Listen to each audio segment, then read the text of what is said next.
On the first day of August 1794, roughly 7,000 armed men gathered on a field outside Pittsburgh. They came down out of the hills of western Pennsylvania with muskets, rifles, and whatever else they owned that could kill a man. They came in groups, by county, under improvised banners. And among them, this is the part that does not fit the story most Americans have been told, were men wearing the coats they had worn in the Continental Army, veterans, men who had starved through winter encampments, men who had marched under George Washington himself, who had risked the rope for a country that did not yet exist. 11 years after the War for Independence ended, they were assembling in arms against the government they had created, and riding toward them across the Allegheny Mountains, at the head of the largest army raised on American soil since the Revolution, nearly 13,000 men, was George Washington, the President of the United States. In uniform, on horseback, no sitting American president has ever done it since. The version taught in most classrooms is short, tidy, and faintly comic. A tax was placed on whiskey. Backwoods farmers, fond of drinking, refused to pay it. There was some violence. Washington sent the army. Order was restored. The rule of law prevailed. Move on to the next chapter. That version is not merely simplified. It is close to worthless, because it never answers the only question that actually matters. Why would men who had bled for this government pick up their weapons against it, over a beverage? The answer is that they were not fighting over a beverage. Cross the mountains into western Pennsylvania in 1791 and step into an economy that would be almost unrecognizable to a modern American. There were no banks worth the name. There was no reliable paper money that anyone would accept. And coins, actual hard currency, silver and gold, were so scarce that a man could farm 100 acres for a decade and rarely handle any. So the frontier made its own money, out of grain. A farmer west of the Alleghenies grew rye and corn in abundance. But hauling raw grain east over the mountains, over tracks that were less roads than rumors, could cost more than the grain would ever fetch at market. The crop was worthless where it stood, and worthless if he tried to move it, unless he distilled it. Whiskey was compact. Whiskey did not rot. Whiskey could be strapped to a pack horse and carried over a mountain, and on the other side, it was worth something. And so, across the frontier, the still became not a luxury, but a piece of shipping equipment, as ordinary on a farm as a plow. And then it became something more. It became the currency. Debts on the frontier were settled in gallons. Wages were paid in gallons. Ministers, doctors, laborers, blacksmiths paid in whiskey. Salt, iron, gunpowder, nails, cloth, all of it priced against the jug.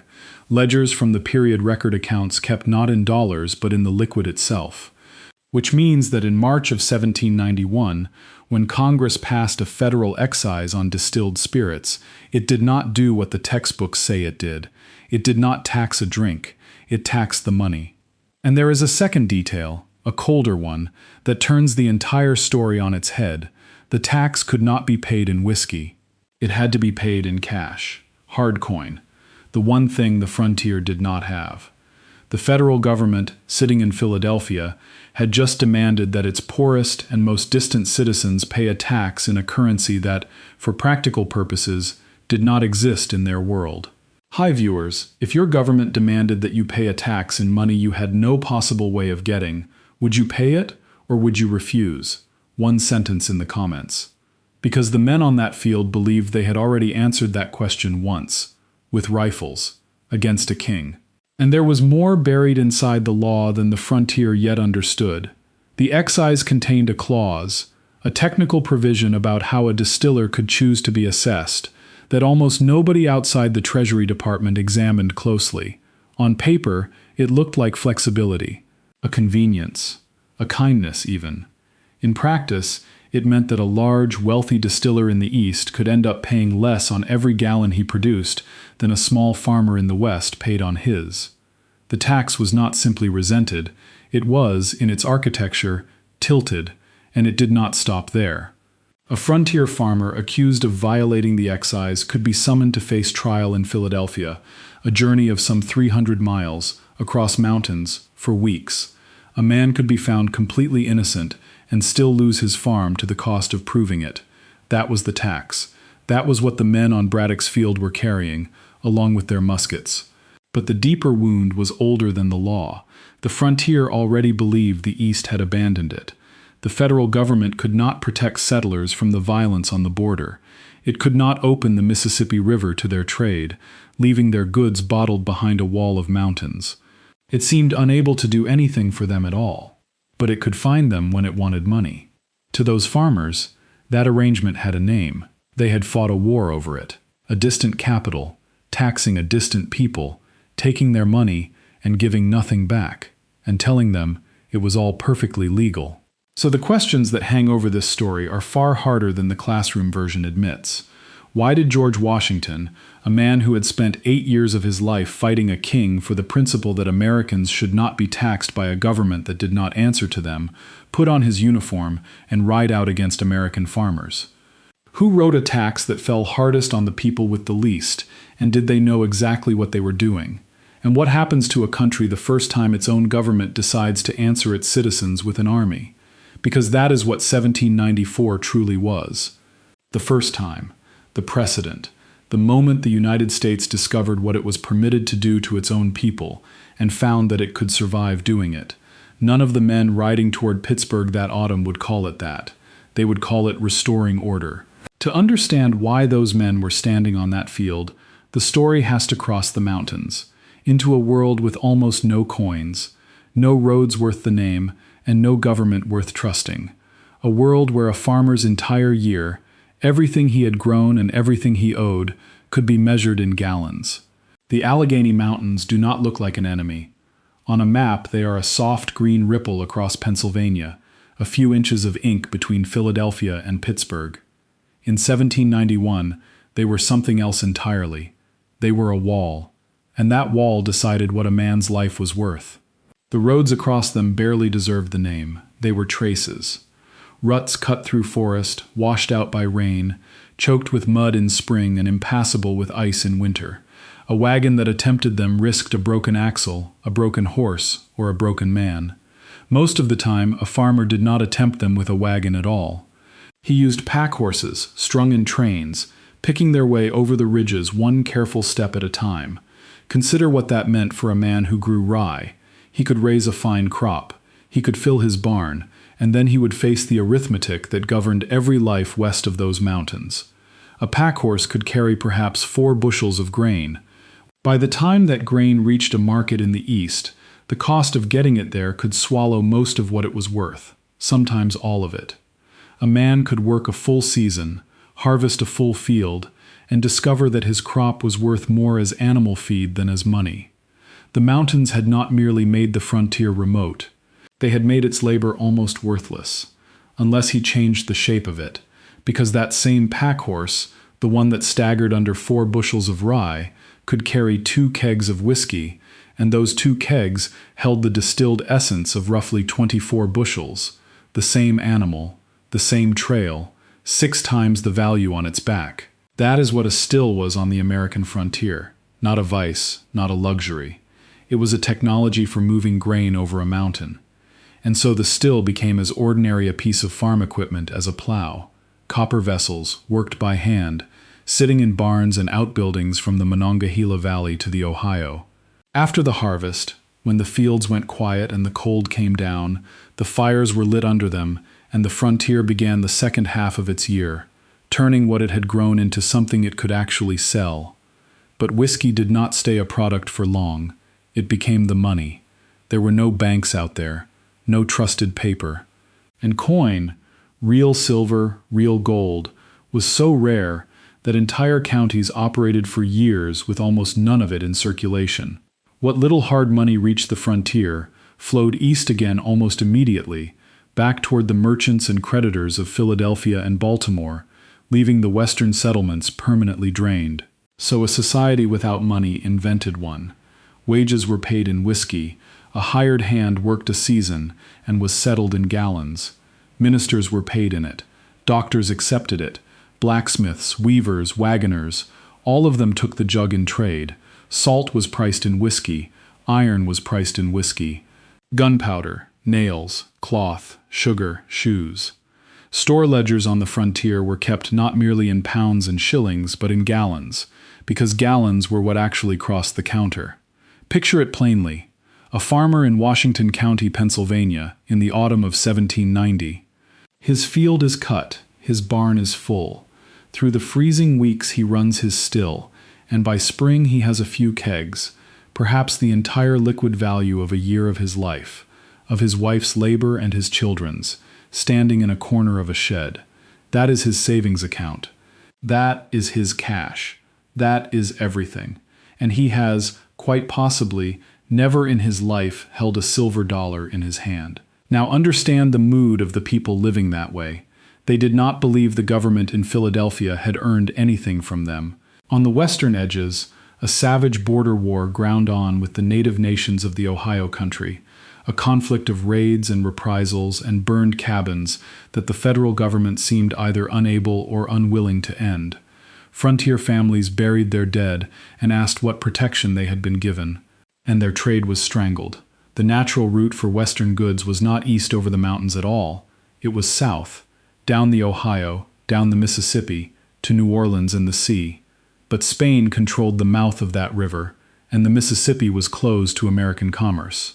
Year after year, Washington failed to open it, so the frontier looked east and saw a government that could not defend it, could not open its markets, could not give it a road worth the name, but could, apparently, find it when it wanted money. These were not people with short memories. Many of them had come from the Carolinas, where the regulator movement had risen against corrupt, distant officials before the revolution had even begun. Many were veterans. Many were squatters who had built farms on land they held by axe and gun, rather than by deed. They had a long and bitter education in distant governments that arrived only to collect, and 1,000 miles from their barns, a decision was being made about them. In Philadelphia, Alexander Hamilton had just completed the most audacious financial maneuver in the young nation's history. He had persuaded Congress to assume the war debts of the individual states, folding them into one enormous national obligation. It was brilliant. It bound the states to the federal government and established American credit in Europe. It also meant the debt now had to be paid by someone.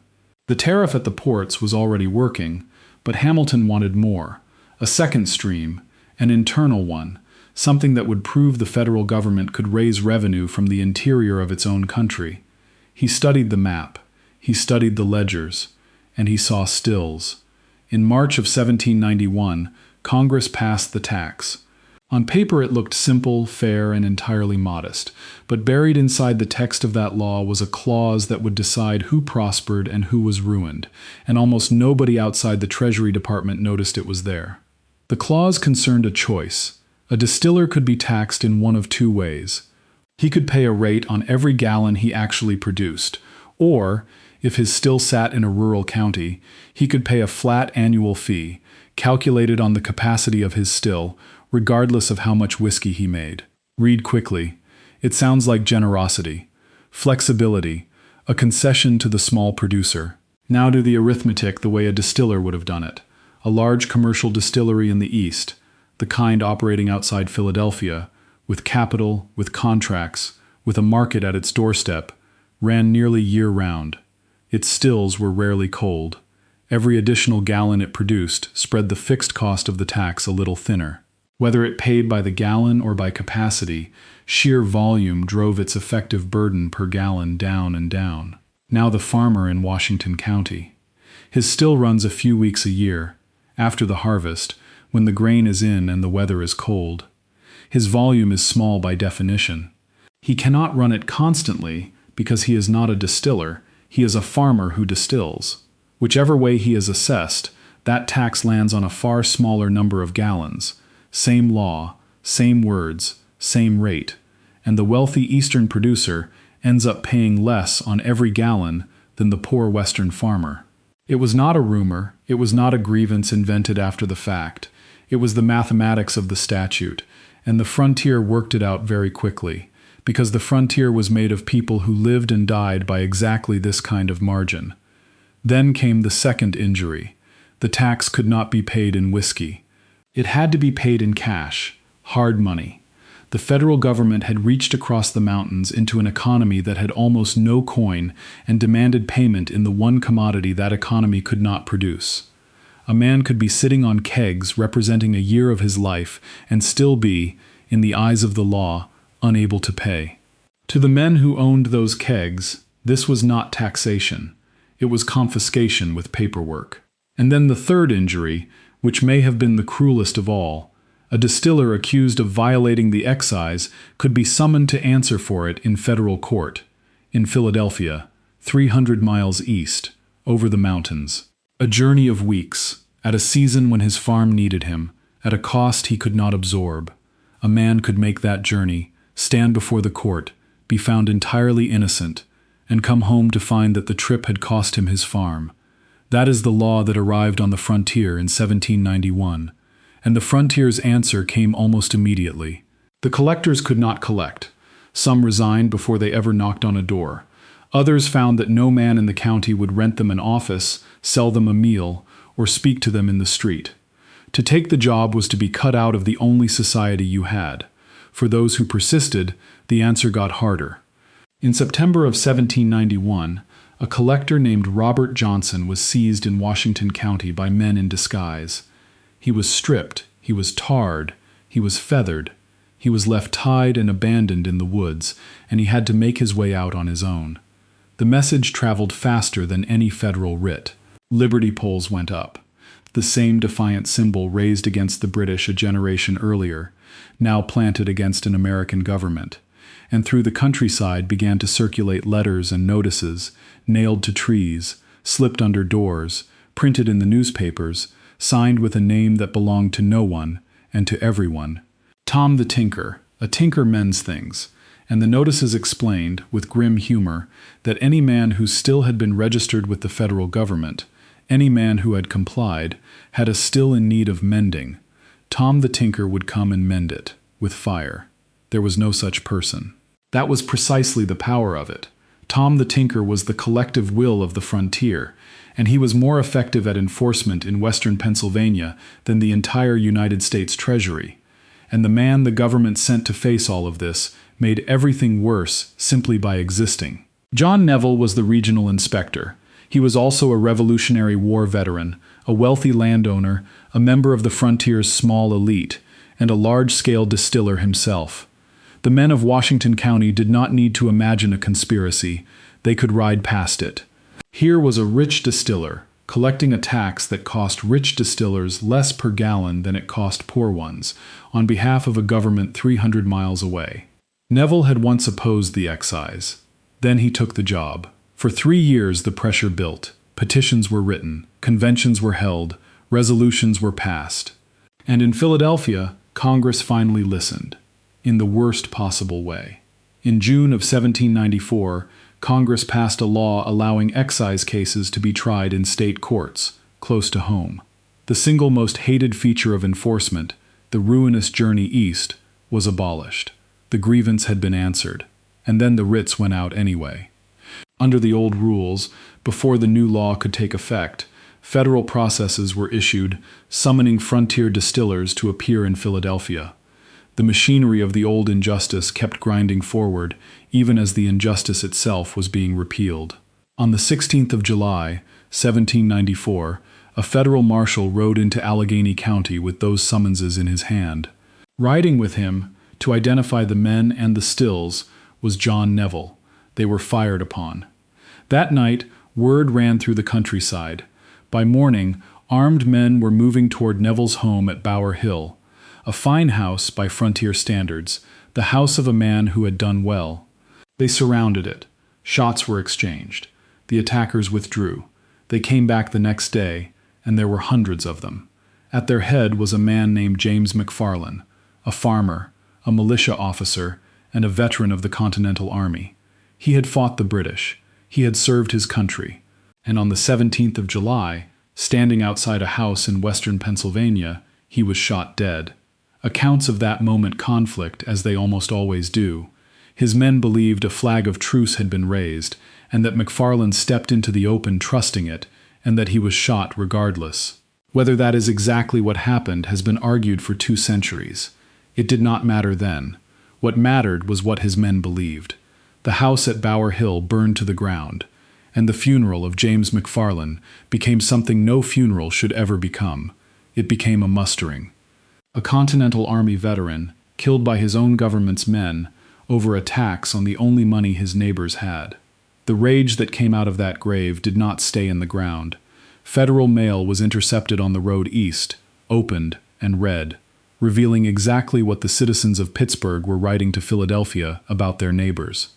A lawyer named David Bradford, the loudest and most reckless voice in the county, seized on it.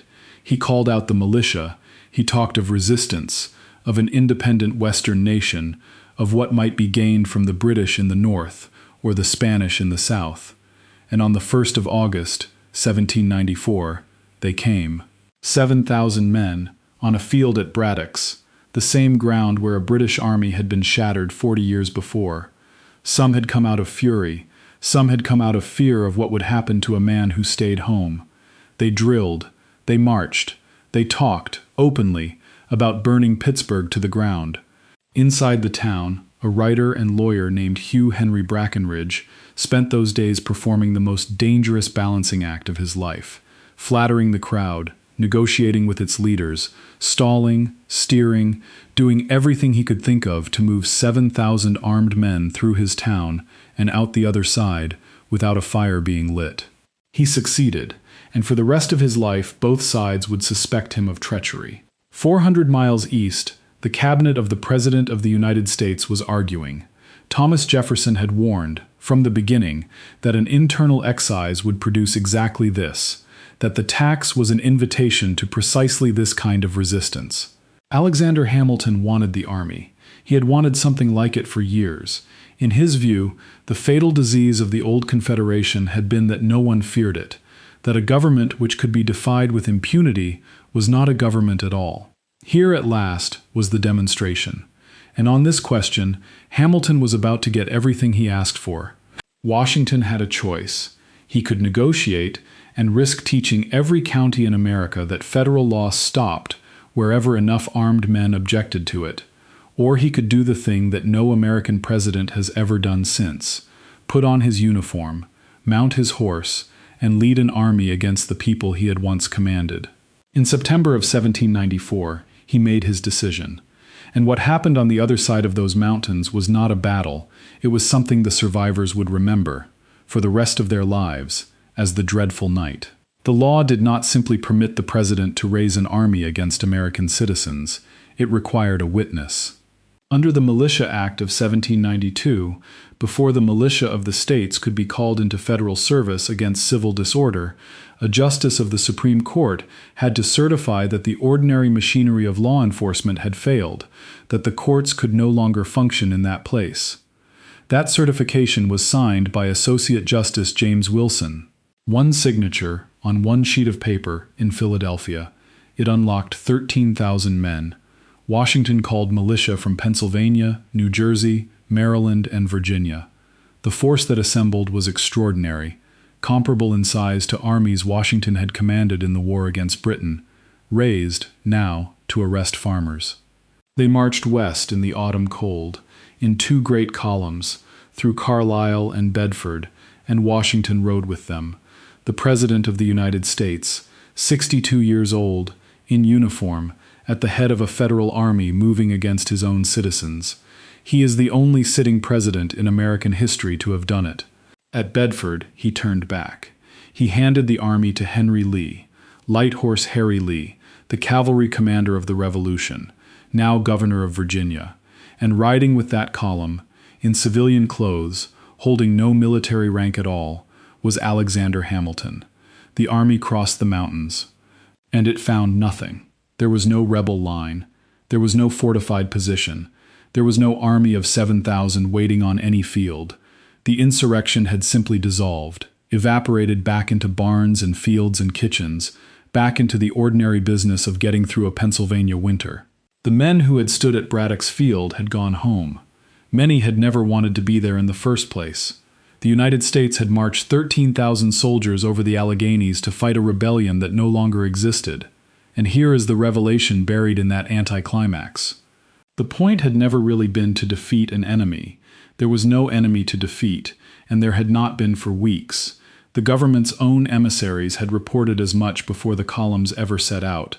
The army was not an instrument of war. It was an instrument of demonstration. It existed to be seen by Western Pennsylvania, by every other county in the United States, and by the governments of Europe watching to see whether this republic could enforce its own laws.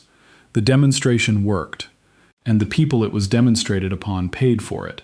On the night of the 13th of November, 1794, in freezing darkness, federal troops moved through the countryside of Washington and Allegheny counties.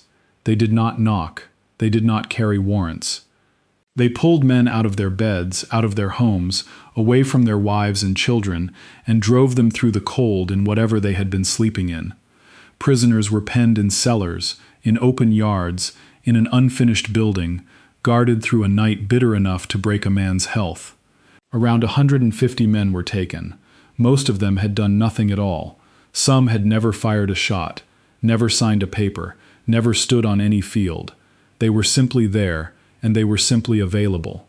For generations afterward, in that corner of Pennsylvania, it was known by a single name. The dreadful night. 20 of the prisoners were marched east, a long, humiliating procession over the mountains, into Philadelphia, where they were paraded through the streets past crowds who had never seen a frontier still and never would. And then the great treason trials began, and collapsed almost immediately. Of all the men dragged from the frontier, 2 were convicted, Philip Vigol and John Mitchell. One of them was widely described by contemporaries as being of very limited understanding, a man who could barely comprehend what he was accused of. Washington pardoned them both. Not one man was executed for the Whiskey Rebellion. So who actually won? Hamilton won. The principle he had marched for was established beyond argument. The federal government could reach into the interior of the country, and its laws would be obeyed. The Constitution had teeth. Europe took note. That was real, and it was permanent. And who lost? The small distillers lost. The excise ground on, and across the following years the men with a few kegs and a copper still in the barn found the trade harder, thinner, less worth the trouble, while the large operations, better capitalized, absorbed it. David Bradford lost, in the most fitting way imaginable. The man who had shouted loudest for confrontation, who had intercepted the mail and called out the militia, did not stand and face the army he had provoked. He fled down the Ohio River to Spanish Louisiana, and he never came home. Herman Husband lost, an old preacher and farmer in his 70s, a veteran of the regulator movement of the 1760s.